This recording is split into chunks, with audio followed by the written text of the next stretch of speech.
Hello, welcome to my live video. This is my channel. My name is Loveth. If you are seeing me today for the first time, welcome. In today's video, we talk about menstruation and women's health. We also talk about wedding planning. So it's going to be very exciting video, and I'm glad to have you on board. Menstruation. Menstruation can be one day, it can also be up to 7 days. How often do you see your menses? Menstruation for some people can be light, some people can be heavy. So I want to talk about factors that can affect your menstruation. Before we go deep into menstruation, I want to make you understand that everybody differs and menstruation cycle differs. So it can be as low as 21 days, it can be as high as 35 days. Okay? And also make you understand that your menstruation can be affected by a lot of factors. Number one, stress. When people are stressed, it can affect your menstruation. Two, weight gain. When you gain weight, it can affect your menstruation. Then some people ask, what are some of the abnormalities of menstruation? The abnormalities of menstruation simply means something that it is not normal. Example, you are menstruating every 2 weeks. You are not on family planning. That is not normal. Okay? You did not take medications. Certain medications such as antipsychotic, antidepressant, contraceptive, family planning pills can help some women not see their period or have irregular menses. Okay? Then next, for menses, some people can have pains, some can have pimples on their faces, some can have nausea, some can have cramps, some can have dysmenorrhea. It simply means menstrual pain. Okay? For menses, it can start as early as 8 and as late as 18 years. There are a lot of factors that can make people have early menses and late menses. The first menses is called menarche. It can start as early as 8. Some of the factors that can make people see period very early could be one, diet. You eat a lot of food, nutritious food, environment, stress-free, no disease condition. A child who grew up in an environment that is healthy, eats whatever they want, they are likely to have their menses early. Heredity plays a part. Welcome to my channel. We're talking about menstruation and ladies. Then we also talk about wedding planning, how to plan a low budget wedding, and how to know a lady who will financially support you in your marriage planning.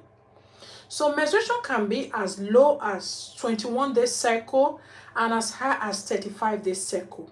Certain factors can affect your menses. When you are stressed, when you are sick, sickness can affect menses, medical conditions can affect menses, medications such as antipsychotic medication, antidepressants, they can affect your menses. As a lady, another factor that can affect your menses is infections. Infections, chronic infections such as chlamydia, syphilis, that are being gotten from your partner or you, they can affect your menses. So for some women, they may have menses that are just 24 hours, 2 days, and some can have menses up to 7 days. Is it abnormal for women to have menses more than 8 days? Yes. What are the abnormalities you will look for in menstruation? Number one, a blood as thick as a yolk. You know the egg we eat, the yolk?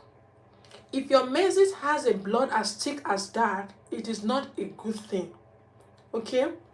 Then, one thing also make you to understand that you can menstruate and not ovulate. That brings us to menstruation. Menstruation for some people can be altered with family planning. The spot. If you see someone who is on family planning, like maybe contraceptive, like IUD, like pills, this can affect people's menstruation. Okay? Then for women, how do you know when you are ovulating? Ovulation for women differs. Some people have some signs, some people don't have signs. But that does not mean they are not ovulating. So let's dive into some of the various signs you're going to see. Some people have this bloating abdomen.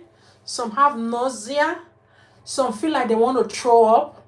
Some have this sharp smell when they are seeing their ovulation. They smell things a lot. Some have this headache, just a slight headache. Some have pelvic pain at the right or at the left. It could be you're ovulating on the right. Some have this pain in their anus. It's kind of discomforting. Some have heavy boobs. Some have high temperature. So it really depends on you. And some have that mucus. You see that stretching mucus? Some have cervical changes such as the stretching mucus. So it really depends on you. You have to study your body to know your signs. However, I also want to make you understand that some people can see these signs, but they are not even paying attention. So study yourself. Thank you, Nancy. Thank you so much for your thank you, Cindy, for your compliment. Thank you. So some people can see these signs, but they don't know they are ovulating. They are not even paying attention to their body. So you have to pay attention to yourself, to your body, to know what kind of signs you are currently seeing. So, but in some cases, some people don't really know what is happening to them until they get married and they are planning to have a child. Then they discover that, but I'm not getting pregnant. Despite, please subscribe to my channel, thank you. Some people will discover that they are not getting pregnant despite having irregular menses. So what is irregular menses? What can cause people not to ovulate? Infertility can be a man issue. It can also be a woman issue. But most society put it to be a woman issue. There are a lot of factors that can make you not ovulate. Number one, irregular menses. Irregular menses can make people not to ovulate. Take for example, I said menstruation can be as low as every 21 days or as high as 35 days. Then you saw your menses. Today is, let's take for example, today is 23rd, right? You saw your menses a week ago or it ended a week ago. Now, you are not seeing the menses. Suddenly, you wake up and see your bed is stained. You see now, you are bleeding. Someone who saw the period like a week ago, that ended a week ago, you're not supposed to see it now. It means there is an irregular bleeding, irregular menstruation. And sometimes, not all blood are menses. Remember, not all blood are menses. Not all blood are menses. Some blood may just be coming from your uterus. It could be like blood such as from fibroids. Okay? It could be that you have fibroid. So people who have bleeding is not necessarily mean that it is blood coming out. That is menses. So ovulation sometimes can be due to, ovulation can come in form of like those signs I mentioned, like you have these heavy boobs, pain in your lower pelvis, slight headache, nausea, cramps, vomiting, tiredness, high smell sensations, you get it, or even changes in your cervical mucus, which can be stretching. So not everyone is going to see these signs, but signs that you are not ovulating, one of them is irregular menses. So if you are someone who sees your menses every 40 days, every 50 days, it is not regular, right? Especially if you are within reproductive age. So if you are menstruating every, let's say, every 3 months, that is not menstruation. So what is ovulation? Let's define ovulation. Ovulation simply means the release of a matured, the underlying word mature follicle from the ovaries. So for some people, they actually release egg but they are not mature. Okay? And menstruation, it does not mean any blood from coming out of the woman's body, reproductive body. It simply means that the blood can come from only the shedding of the endometrium. The shedding of the endometrium. Okay, so women who have bleeding that are just coming, it does not mean that they are menstruating. Okay, so what are the possible signs that you will see and know that someone is not ovulating? Number one, their periods are irregular. Two, they have abnormal bleeding.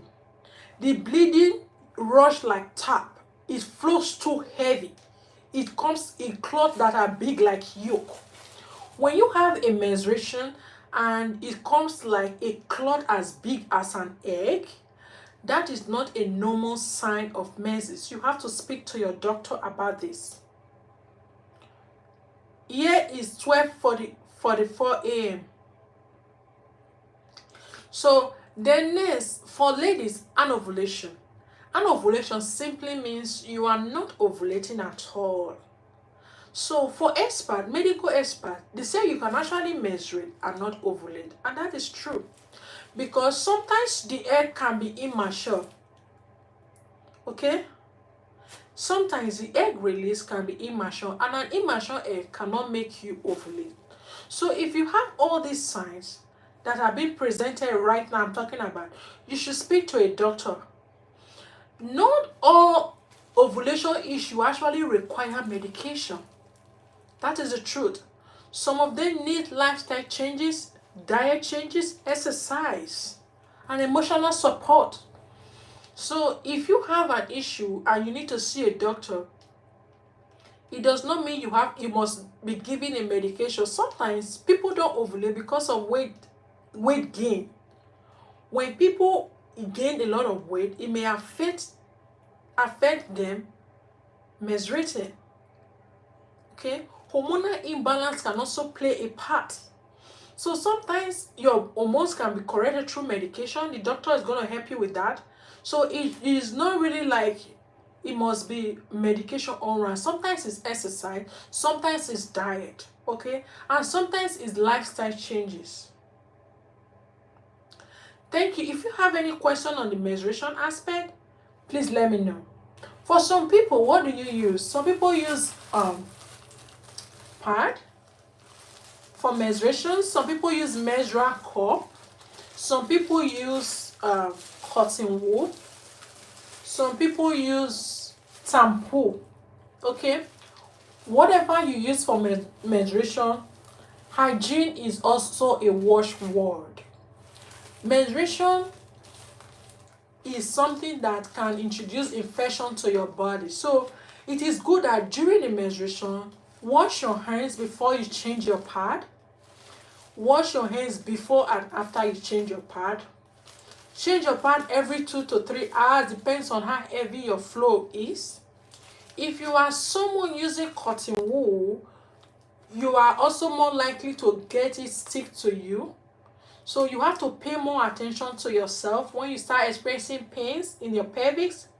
Then for those who use menstrual cup, because of its retain, if you have any discomfort, see a doctor immediately.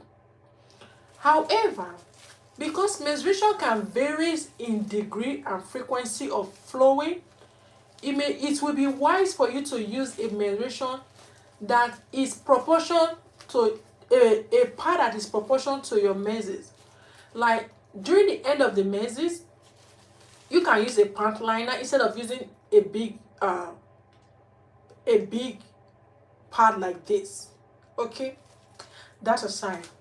Then disposing of your menstrual pad is also an important part of menstruation, because menstruation can actually the pad can actually smell and can put odor in the house.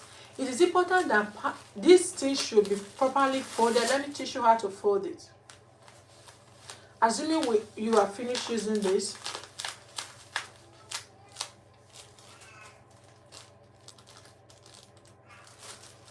fold it like this.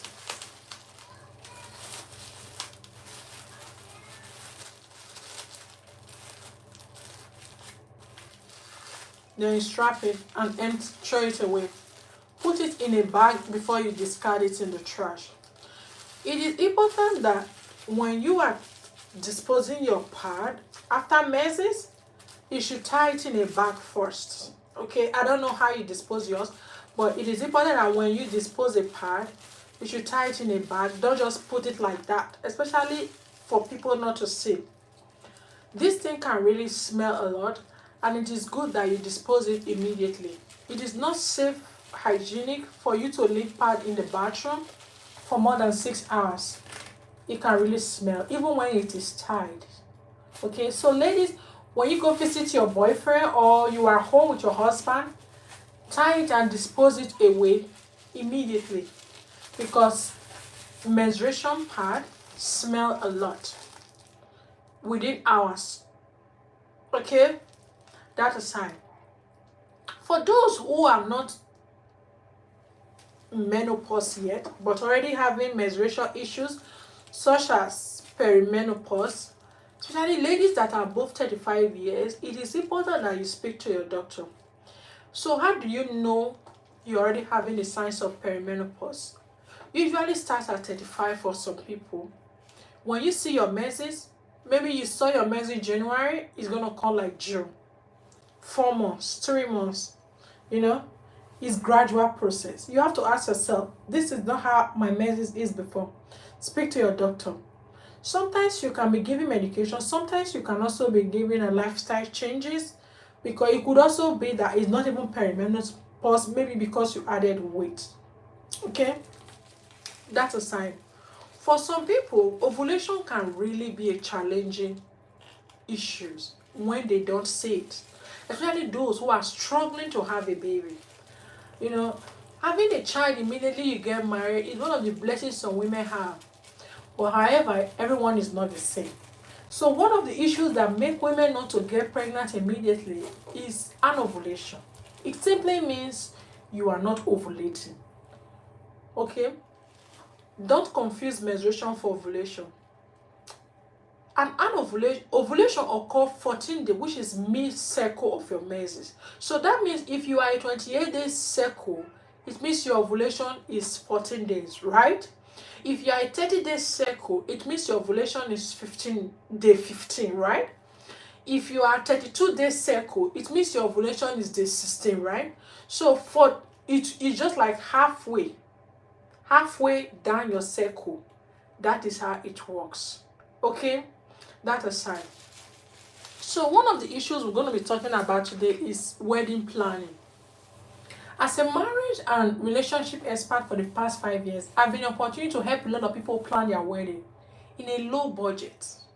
A low budget fund such as, number one, planning something that is small but quality. So we'll talk about what are the various things you should do when you are planning your wedding. Number one, you have to have a budget.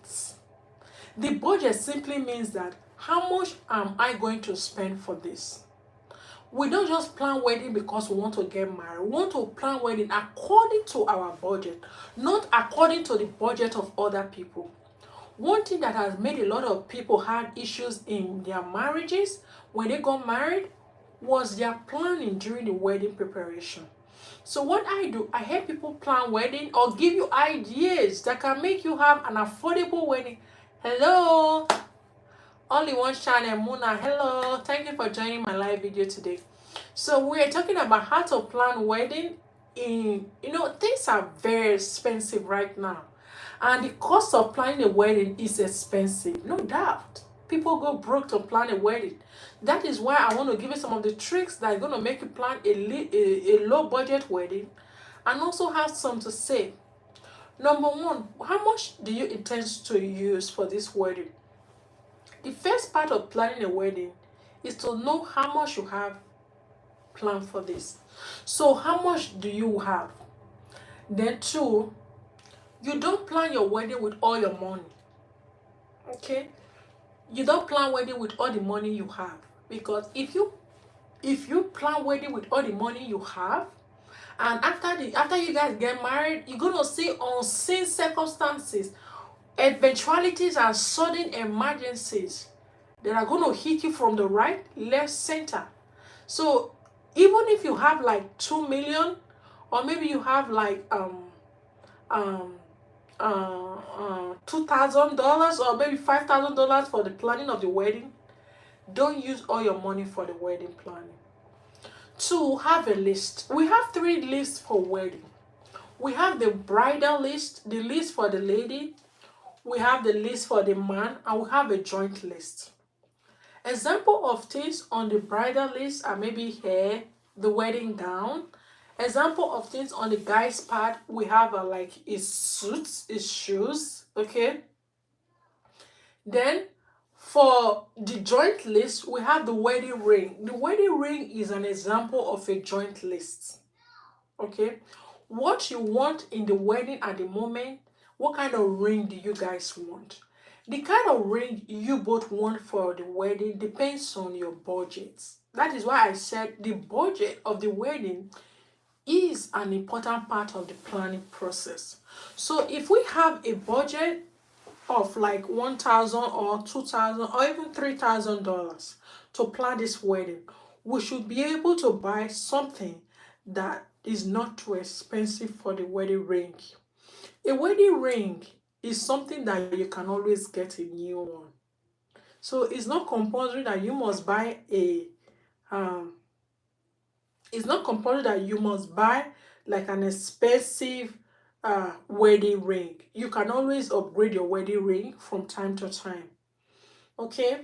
So then next, also understand the mindset of the lady you want to get married to. Some ladies want plan their wedding to break the bank.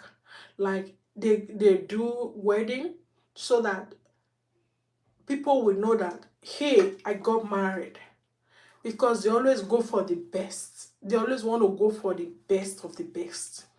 So because there are going to be trendy styles, have it in back of your mind that when you are planning a wedding, or you want to buy a wedding gown or sew a wedding attire, depend anywhere you are seeing this video from, don't go for a trendy style.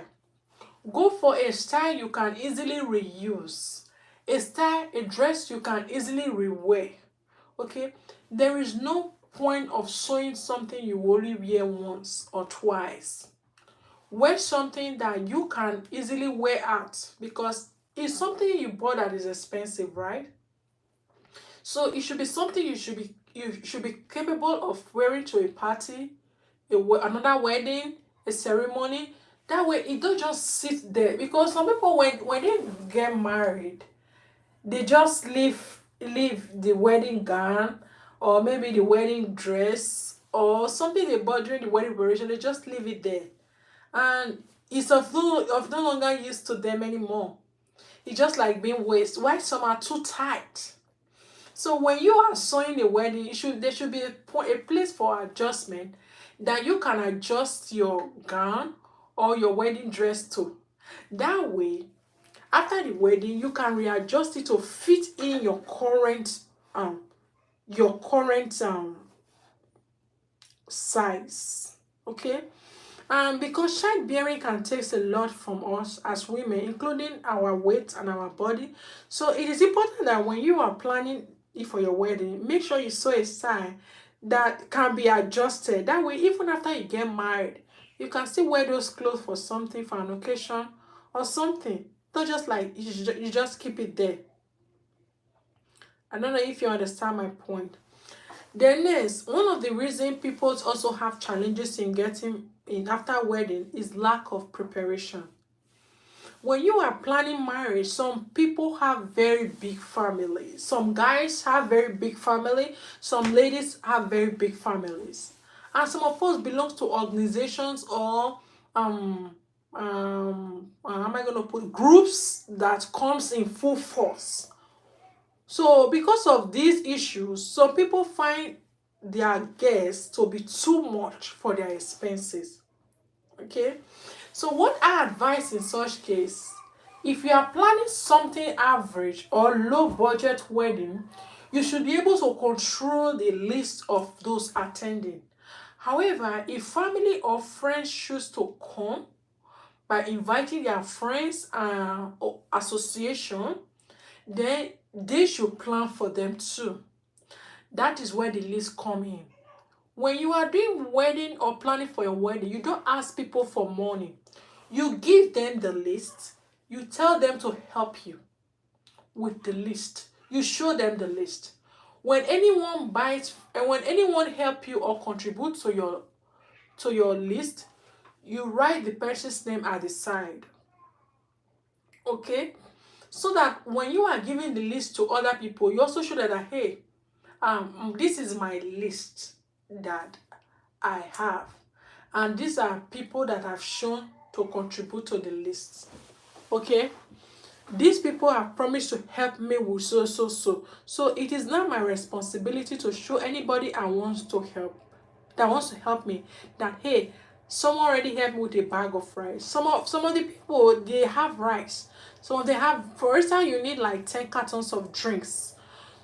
Show them the list. This is what I have remaining in the list. So I need help. What can you help me with? Show them the list. Don't say give me money.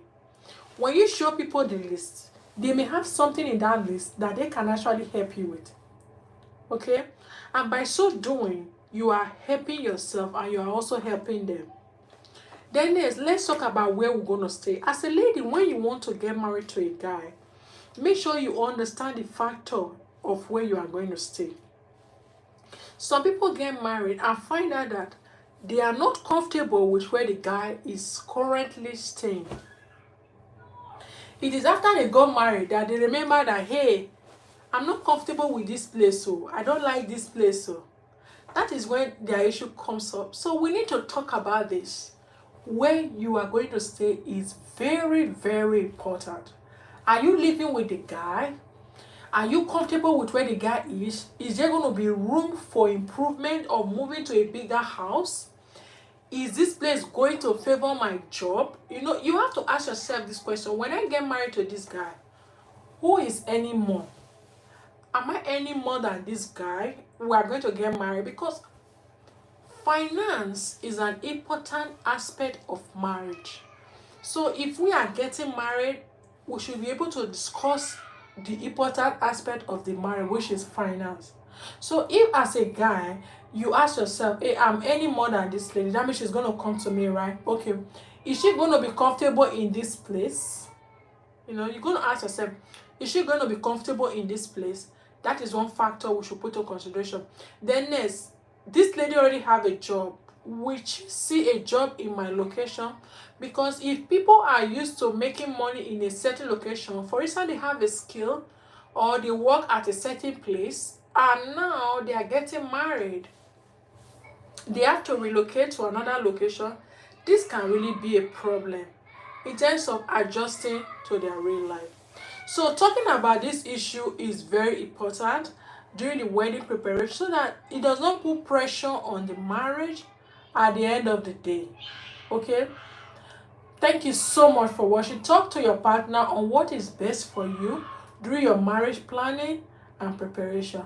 Have a good night's rest. Bye for now.